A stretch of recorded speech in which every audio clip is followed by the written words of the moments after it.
Hello, my name's Scott Conway. I'm with 4P360.com talking about 4P360 leadership. 4P360 is a leadership system, it's a leadership toolbox, and it's a leadership philosophy all rolled into one. Now the highest levels of leadership depend more on behavior than they do on skills. As you get to the highest and highest levels of leadership, I mean, there's only so much you can do as far as a skill set goes, but a lot of it is leading people, working with people, and dealing with the human element of doing business, the human element of engaging in any sort of organizational behavior, organizational activity. Executive temper tantrums. Now, a lot of times we say things like, well, yeah, I'm surprised someone at this level would do such a thing. And one of the things to reflect on is, think about history. If you reflect on heads of state in history, is there anything in history that would tell us that at a certain level of leadership, at a certain level of authority, human foibles stop bothering us? There is nothing. There is a long human history that the more power you get, the more human you still are. So executive temper tantrums, this was happening in a Southern California company.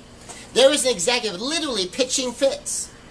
And in the process of having his temper tantrums, he literally created the biggest global competitor for the company that he worked at. You see, this executive would get angry. He would yell, he would scream, he would cuss people out, he would throw things. The particular story going around is that he had taken someone's BlackBerry and he threw it at the person, bounced it right off of his chest. Now you would like to think that an executive, leading executives, wouldn't behave this way, but he did. Now why did the company keep him? Well, because as far as his seniors knew, he got the job done. When he would yell at people, they would get the job done. When he would cuss people out, they would get the job done. When he would throw things at people, they were afraid of him and they would get the job done. On the downside, though, people kept looking for other jobs, kept looking for ways to leave this leader. And one of the men who worked for this particular leader had a very special talent. He was one of the highest caliber people you can imagine having at the company. The head of his own division, getting his job done, getting business taken care of.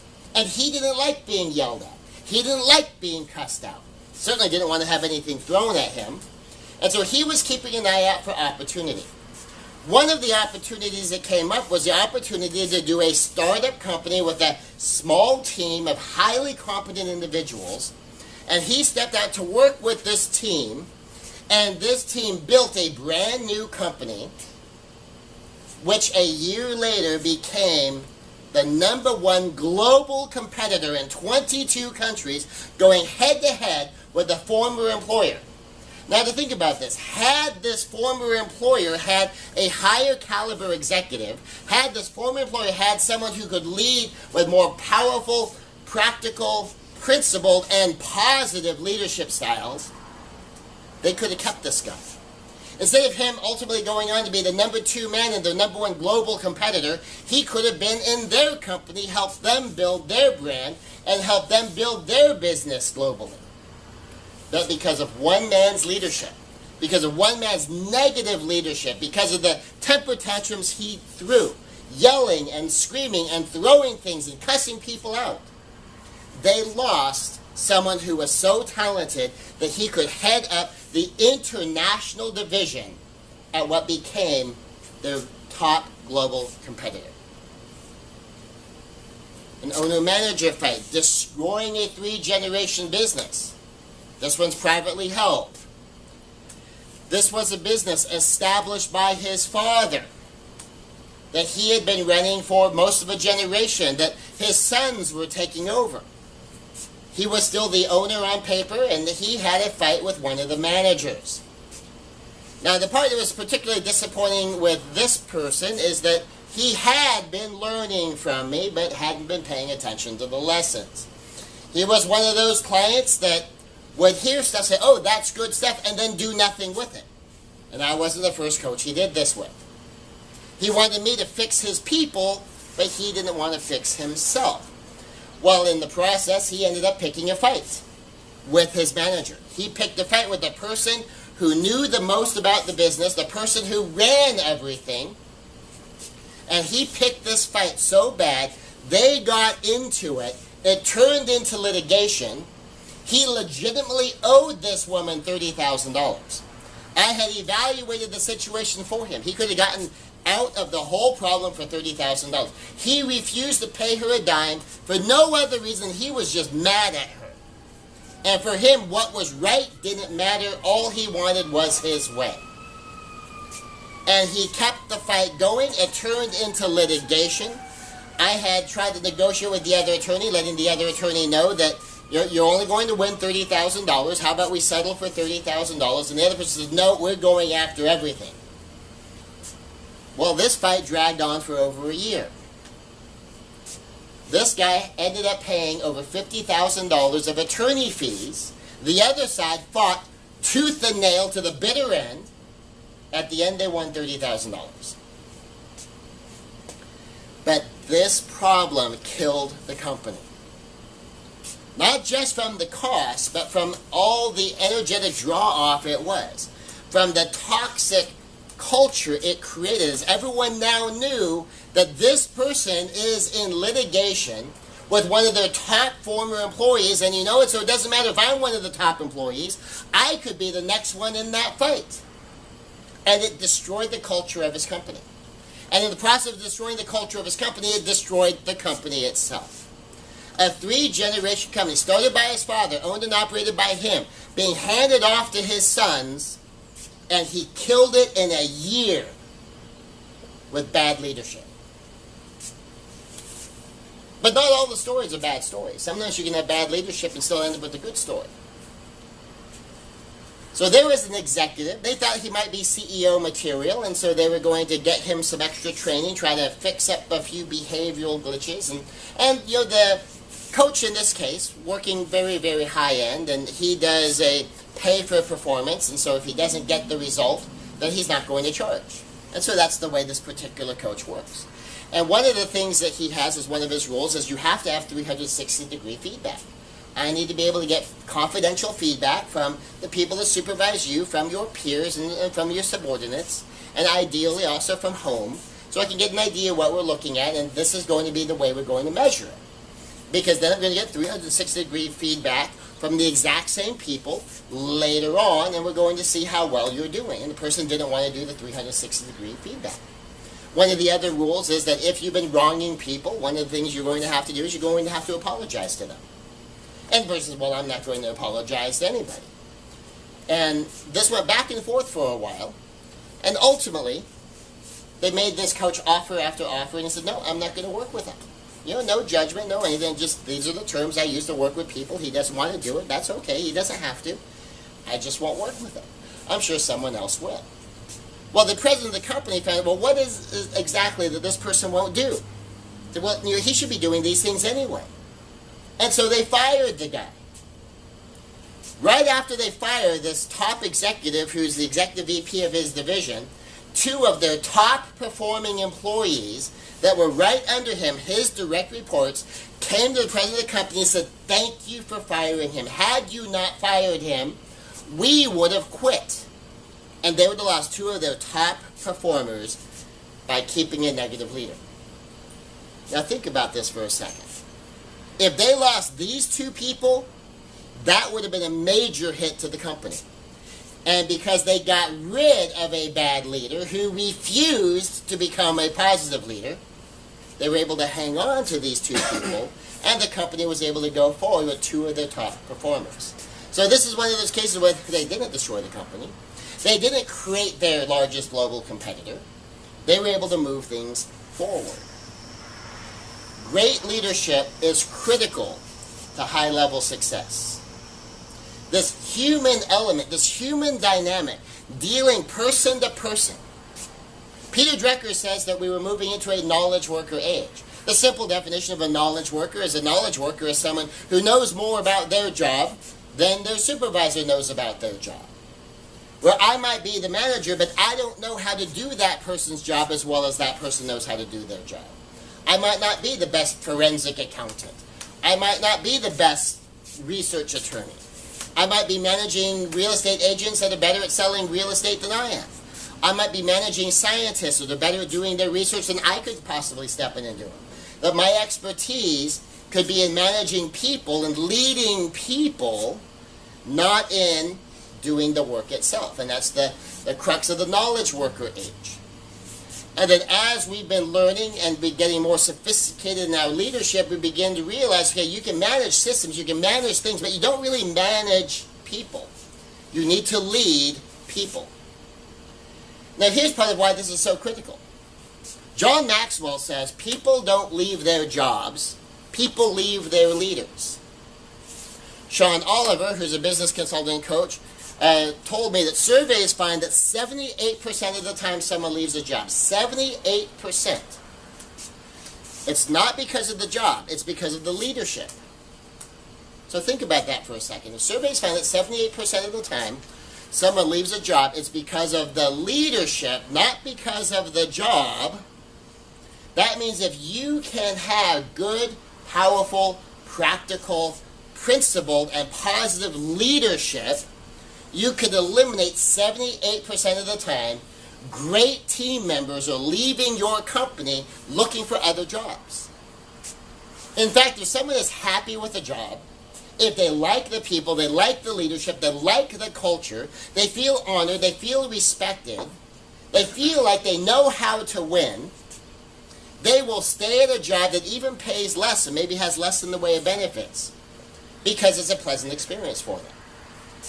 But if they feel it's toxic, if they dread going to work, if it's just killing them a little bit every day to be someplace, they start looking for someplace else to work, even if it means a pay cut. If they can afford to take the hit to the pay, they will be looking somewhere else and they will take the hit to the pay to find a place that when they wake up in the morning to go to work there, it's going to be a pleasant experience and a better day rather than a worse day. Amy Sanderson, who's a leadership trainer, she says employees cannot flourish under poor leadership. And when they are faced with having to follow poor leaders, companies risk losing the very best and most talented people. So, if all this is true, why do people use these negative leadership systems, these negative leadership techniques? Well, part of it is very often we don't train them for leadership. They don't have a clear model. They don't have a clear way to evaluate their techniques. They don't have a system for leading people. And when they do have some experience in making sure things get done, they're so accustomed to the kind of leadership that might work with people who have no options, people who have no choice, people some who need to be pushed and prodded and pulled and cajoled and yelled at and screamed at to make them do their job because they have nowhere else to go. And you have to push them because they're low-quality people. Well, that might work with some of these low-quality people. No, they'll never find another job. But what about high-quality people? What about people who have options? What about good leaders, good executives, good scientists, good real estate agents, good anything? If you lead them in a negative way, if you lead them in a way that is poor, you lead them in a way that is toxic to them, you lead them in a way that gives them anxiety, gives them fear, gives them frustration, leaves them confused, the quality people will leave. So what you end up doing is you end up keeping the worst people because they're the ones who have the fewest options, and you lose the best people. So obviously you want to have some method of leadership, some actual system of leadership. So here's a leadership myth. You hear this sometimes. When you have a room full of leaders, they all fight for power and nothing gets done. Now I've heard this said time and time again. And for almost a quarter century I have taken exception with this. What I have always taught is if you have a room full of leaders and they fight for power, you don't have a room of leaders. You might have a room of commanders. You might have a room of bosses. You might have a room of pushy people, but you don't have leaders. Because leadership is about getting things done. Leadership is about moving things forward. And if there's a power struggle, that means you don't have leaders. You have people who are seeking power. And someone who seeks power, someone who loves power, isn't necessarily a leader. So the leadership truth is if you had a room full of 4P360 leaders, more would get done than you might dare to dream.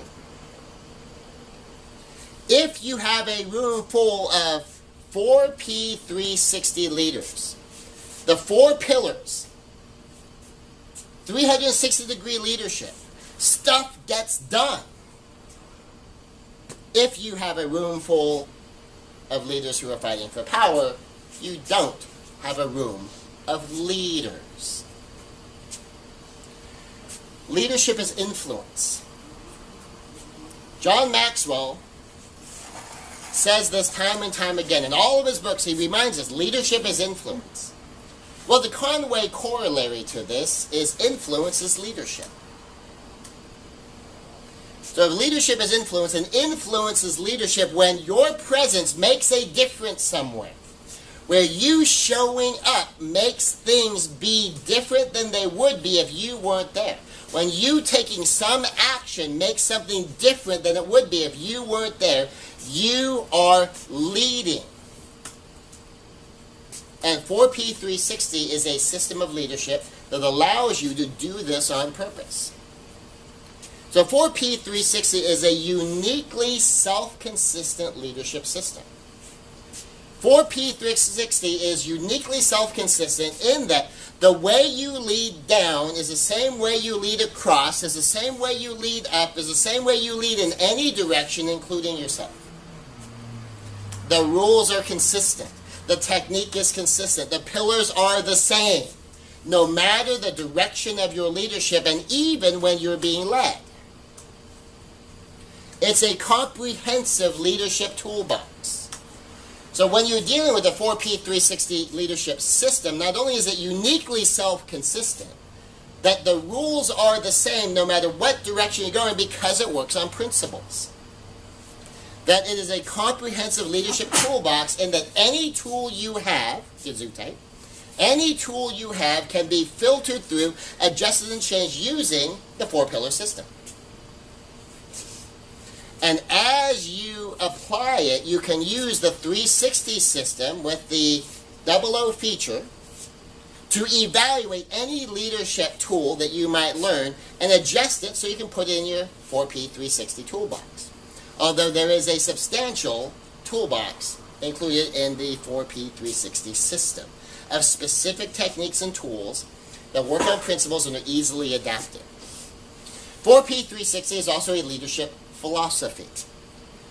So even if you're facing a totally unique situation, even if you're facing a situation that is so unique that you're going to have to be completely creative and come up with something brand new in order to deal with whatever unique situation you might run into, that it gives you a philosophical framework to evaluate whatever ideas you have. So that you have each one of the 4 pillars to work from. You have the 360 degrees and the 00 feature to work with to evaluate whatever ideas you have, whatever ideas your team might brainstorm, whatever teams your mastermind might come up with. It's a leadership philosophy to evaluate any idea. It's a leadership philosophy to adapt any tool. It's a leadership technique that will allow you to use anything you learn from anywhere and make it a technique that you can use, no matter what technique you might ever see. So 4P360 is my proprietary information, it's my proprietary system, and so, as part of my fervent request to you is just, understand that this is mine. And that you do not, of course, have permission to go teach it somewhere else, but by all means, use it yourself. So my name is Scott Conway, Scott with 1 T, S-C-O-T, last name is Conway. And the 4P360 leadership system is my proprietary method to teach you how to lead the people that are following you, how to lead the people that aren't following you, and how to lead the people that you're following. How to lead in more directions than you might think. We have bonus directions here. Traditional 360-degree leadership means lead down, across, and up. We're going to talk about more directions than that, and we're going to talk about a 00 feature, and what 01 is and what 02 is. But you can see how critically important all of this is. That poor leadership, negative leadership, toxic leadership can create the #1 global competitor and has done that for one company. that poor leadership, negative leadership, can destroy a 3-generation business, and did. Getting rid of negative leadership and installing better leadership saved the company from losing 2 of its top people. When you do this well, the very best people want to work with you. The very best people want you on their team. And the very best people want to be on your team. 4P360, 4-pillar, 360-degree leadership, which is even bigger than you might think. And this is just an introduction as to why it is so critically important. My name is Scott Conway. Thank you very much.